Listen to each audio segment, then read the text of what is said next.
Namaskar. Já começando com aviso que o atraso no horário da live foi que ficamos sem internet. Eu estava aguardando e eu acho que agora já regularizou, mas isso faz parte. Até porque essa live de hoje, ela custou a chegar. Eu tinha uma ideia sobre uma questão que vou falar durante esse período, mas ela custou a se organizar dentro de mim.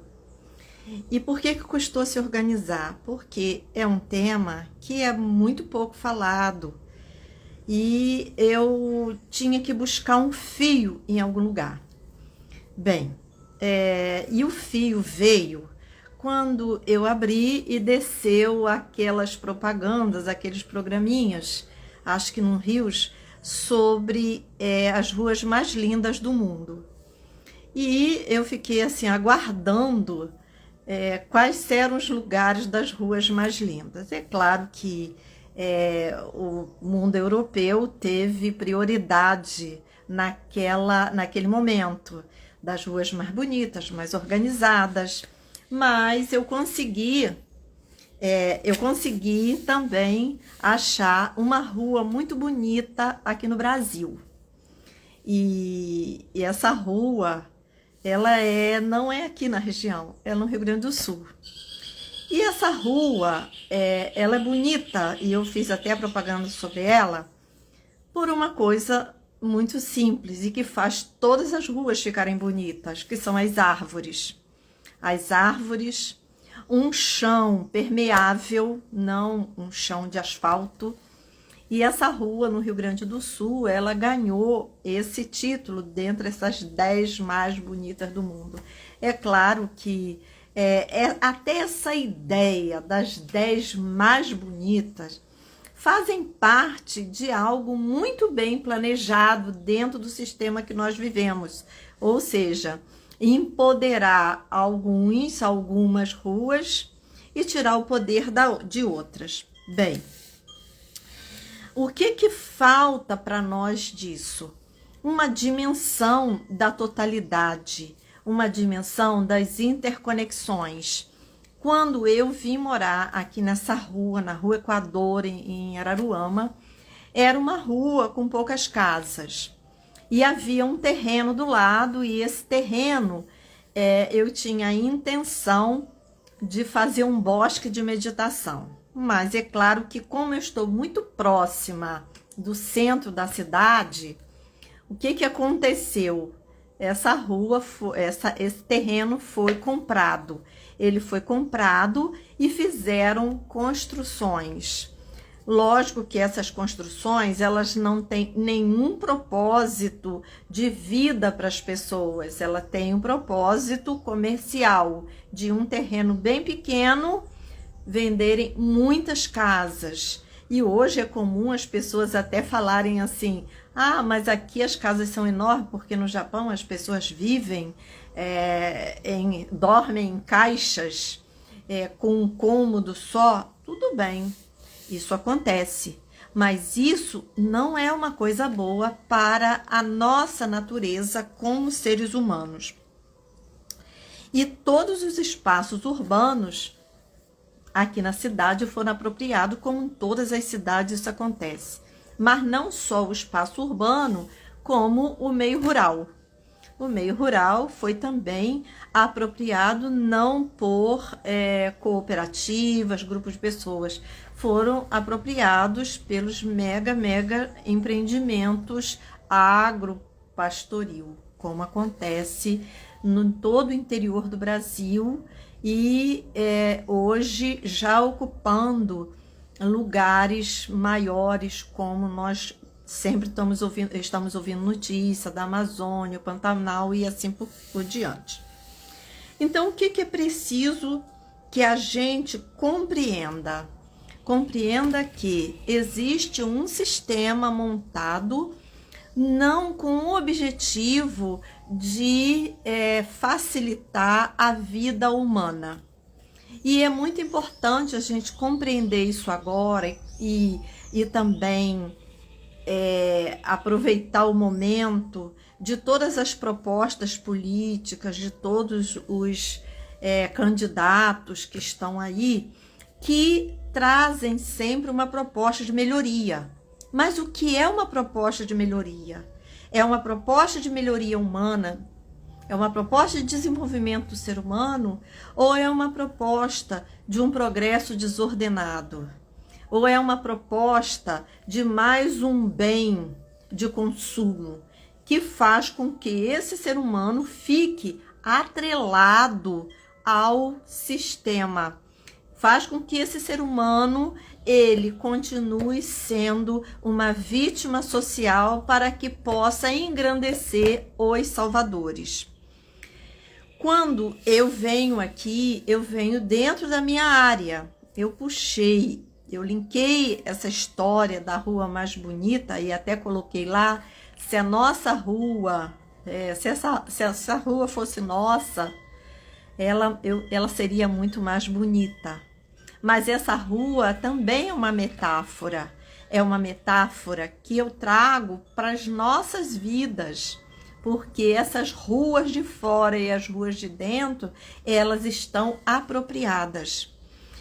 Hoje eu trabalho num sistema que é um sistema de cura. Eu já sou uma pessoa aposentada, mas nessa aposentadoria, que foi muito cedo, eu tenho uma outra profissão. Profissão é essa que não é que seja uma coisa sonhada, mas uma contingência que veio e que traz muita felicidade. E dentro desse trabalho, eu tenho observado uma coisa e aproveitado uma frase, um chavão que sempre eu escuto em algum lugar, que é o seguinte: todas as terapias dos dias atuais, elas secam o chão, mas não fecha a torneira. Por que não fecha a torneira? Porque essa contingência típica dos sistemas de cura, quer sejam os sistemas convencionais, quer sejam os sistemas mais divergentes, eles não abordam uma questão. Quando uma pessoa ela vai buscar um tratamento, ela vai e tem vários vieses para que possa trazer para ela o esclarecimento daquilo por que ela adoeceu. Porque, como nós vimos na semana passada, a doença é um desequilíbrio. A doença tem uma linguagem. E como nós não demos tempo para essa linguagem, como nós mascaramos essa linguagem, normalmente a doença não acaba, a cura não acontece. E existe algo muito sério que não é abordado. Do tipo, uma pessoa se aproxima de um terapeuta, ela marca uma consulta e o terapeuta vai analisar por que ela adoeceu. Ela adoeceu porque é um sanskara familiar. Porque toda a família teve essa doença, ele vai ter também. Outra coisa que os terapeutas mais modernos vão falar: bem, você tem que cuidar da sua alimentação. Um psicólogo vai mover a relação familiar. Mas até hoje, eu ainda não ouvi um terapeuta, pelo menos os que estão próximos, e até eu mesma, dizer o seguinte: existe um agravante. E esse agravante é o sistema econômico e social que nós vivemos. E a cura disso não está nos métodos apresentados, até porque os métodos apresentados são métodos que esse próprio sistema utiliza. Então, ele vai utilizar métodos que vão trazer para ele uma coisa que é a base do sistema econômico que nós vivemos: lucro. Então, quando a gente vai e alguém diz assim, bem, você tem que fazer exercício físico, não quer dizer que isso esteja errado não, sabe? Mas o objetivo daquilo dentro do sistema é o lucro. E aí, tudo aquilo que não direciona para o lucro não vai ter uma inserção maior. O público sempre vai ser pequeno. Há poucos dias eu ouvi uma notícia assim, muito alarmante. Meu neto Gabriel foi dar uma olhada no YouTube para ver quantas pessoas estão assistindo minha live. Tinha lá no YouTube certas lives que ponto zero. Ele disse assim, vovó, essa aqui só deu 3 pessoas. E aí ele vai lá procurar no meu Instagram quantos seguidores eu tenho. Ainda não chegaram a 2.000, vou fazer uma festa. E aí eu ouvi uma notícia que um dos candidatos à prefeitura de São Paulo tem 12 milhões de seguidores. E aí eu me lembro sempre de uma fala do meu filho, e que guardo bem dentro de mim. Tudo aquilo que dá muita gente emburrece. Tudo aquilo que dá muita gente está descendo ladeira abaixo. E aí nunca ouvi, dentro de um sistema terapêutico, alguém dizer assim, é necessário fazer uma cura social. Se não fizer uma cura, nós estamos imersos numa condição ambiental, mas também estamos imersos numa condição social. E essa condição social, ela traz para nós uma opressão muito grande. Porque essa condição social, ela tem, além do lucro, porque além do lucro, além das vantagens, além da competição, porque quando alguém pergunta assim, quantas pessoas assistiram, a pessoa não pergunta como foi a sua live, como foi o seu curso, quantas pessoas foram. E essa quantificação é uma palavra do sistema. Para quê? Para que através dessa quantidade menos, eu me sinta menos e possa ativar em mim uma coisa muito séria, que são os sentimentos de inferioridade e menos-valia. Porque tanto os sentimentos de inferioridade como os sentimentos de superioridade, como esse de 12 milhões, eles são danosos para o ser humano. Porque nós buscamos o caminho do meio, nós buscamos a força que está além do mais, além do menos. Nós estamos buscando a força que nós somos. E aí algumas coisas são mais, outras coisas são menos. E aí o que acontece? Não há, porque é necessário ter curas para esse sistema. Porque além do lucro, nós temos a questão do individualismo. E aí é clássico a gente ver a nossa família, a minha família, o meu marido, a minha casa, o meu e o meu, o meu e o meu. E esse meu e meu nos tira do eu.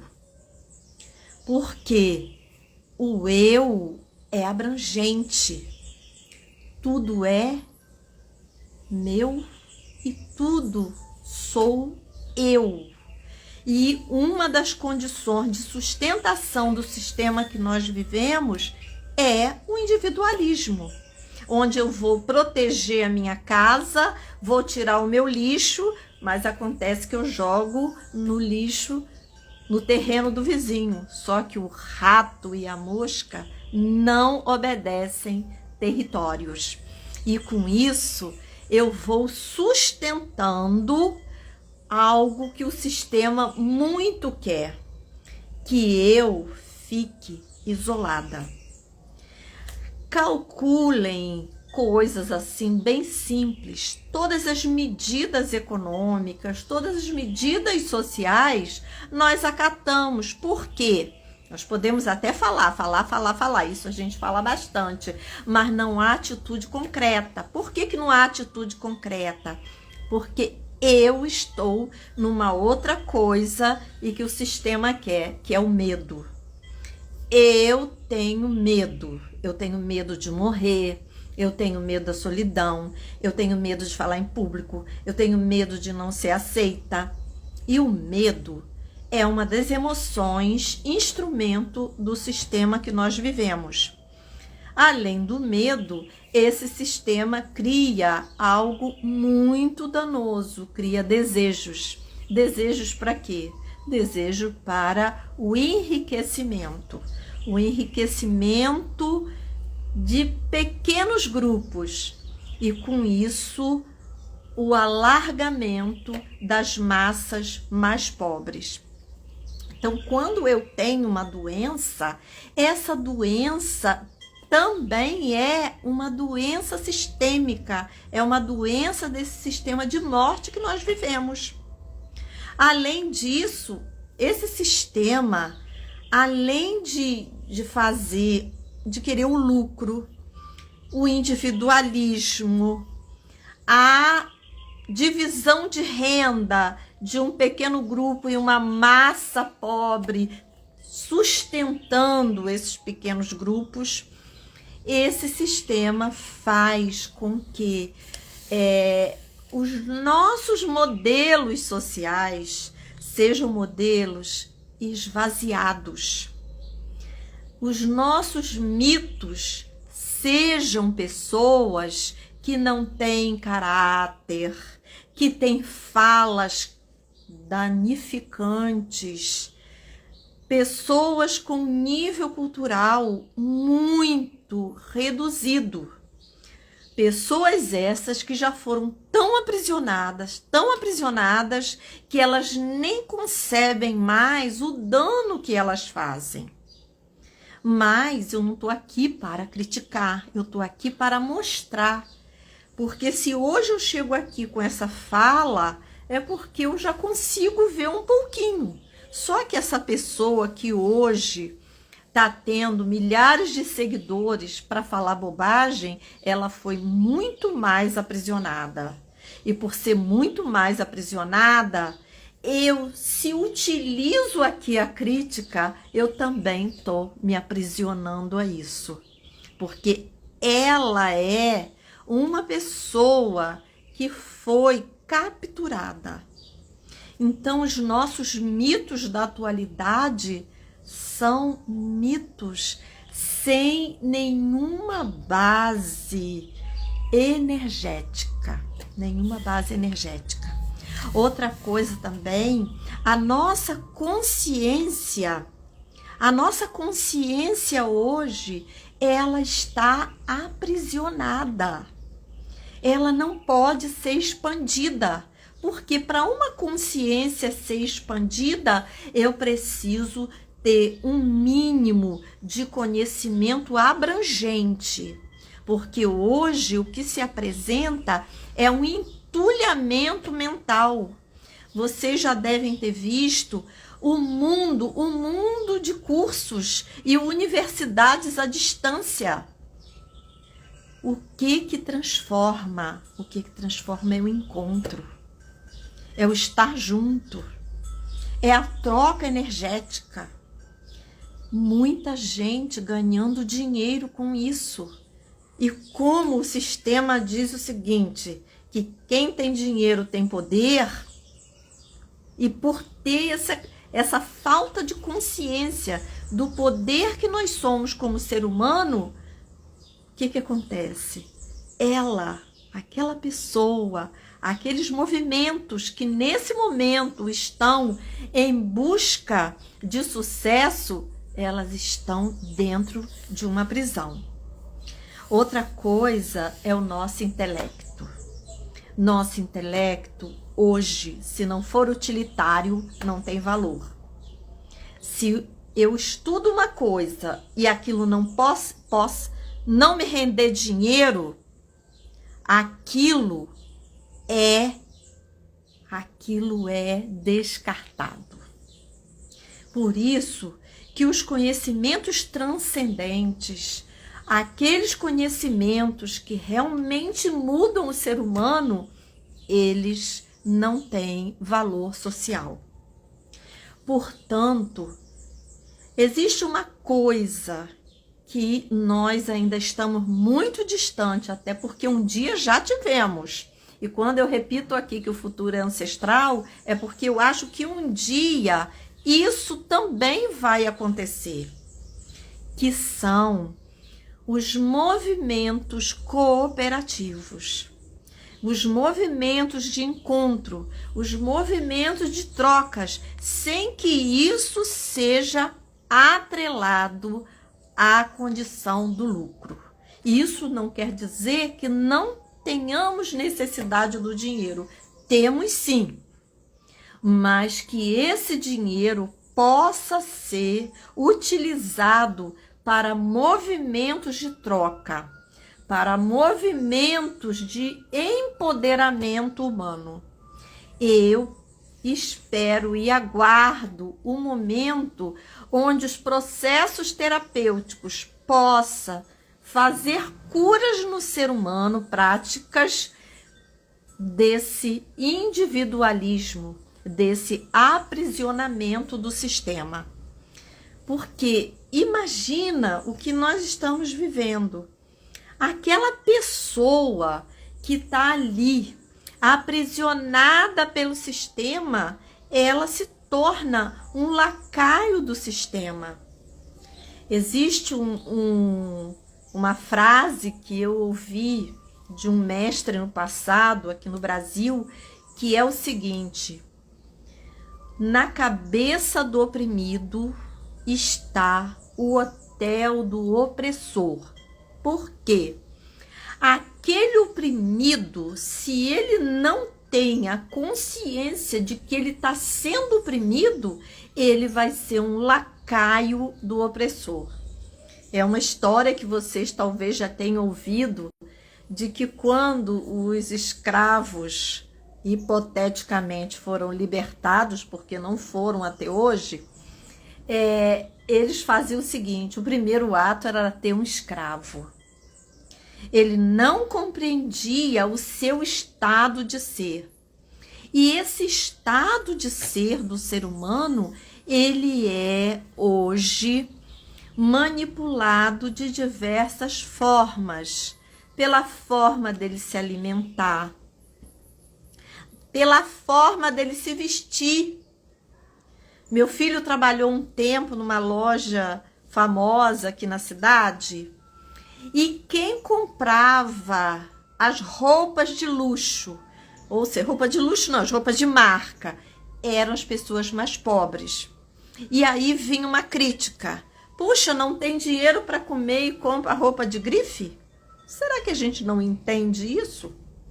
Quem tem dinheiro no bolso não precisa de grife para se autoafirmar. Agora, quem não tem, se autoafirma desse jeito. E quem é que colocou isso na cabeça das pessoas? O próprio sistema. Se você vestir a marca tal, você vai ser poderoso, poderosa. Outra coisa também é a questão feminina. Como é comum nós criticarmos mulheres que estão vendendo seus corpos, criticarmos mulheres que estão desfazendo da maternidade, mulheres jovens que têm muitos filhos. Essa crítica não é a nossa voz, porque a nossa voz como ser humano, como mulher, é uma voz de acolhida. Essa voz é a voz do sistema que está sendo expressa através de nós. Porque quando eu critico aquela pessoa, quando eu me afasto daquela condição, o que eu faço? Eu me torno melhor. E tornar melhor, fazer exclusão, estabelecer casta, é mais uma condição do sistema que vivemos. Portanto, é necessário que a gente acorde para as ações que vão hoje mudar o sistema que vivemos. Porque é muito comum, dentro até de pessoas esclarecidas da condição intelectual do sistema, estarem sendo abduzidas pela alimentação, pelo álcool, pela droga, pela forma com que o sistema se relaciona com as pessoas. Elas estão abduzidas. Por isso que todos os dias da nossa vida é necessário que acordemos e olhemos para nós mesmos. O que eu estou fazendo comigo nesse momento? O que eu nesse momento estou pensando, agindo? Como é a minha ação como mulher? Como é a minha ação como terapeuta? Como é uma ação como uma cidadã dentro da sociedade? Essa ação está sendo uma ação amorosa? Essa ação está sendo uma ação compreensiva? Essa ação está sendo uma ação incisiva contra aquilo que destrói o ser humano? E isso a gente só faz depois que o tempo passa, e espero que não passe tanto tempo para as pessoas mais jovens que estão me ouvindo, mas que possa cada dia silenciar. Silenciar para que brote no coração a nossa verdadeira natureza. A natureza humana, porque entre os animais, entre os vegetais, a humanidade já chegou. E para que nós saiamos dessa alienação de consciência, nossa consciência está aprisionada. E enquanto isso não acontecer, nós estamos trilhando para uma destruição individual e coletiva. E eu espero que não tenha mais 10 ruas maravilhosas no mundo, e que todas as ruas do mundo sejam ruas maravilhosas. Namaskar.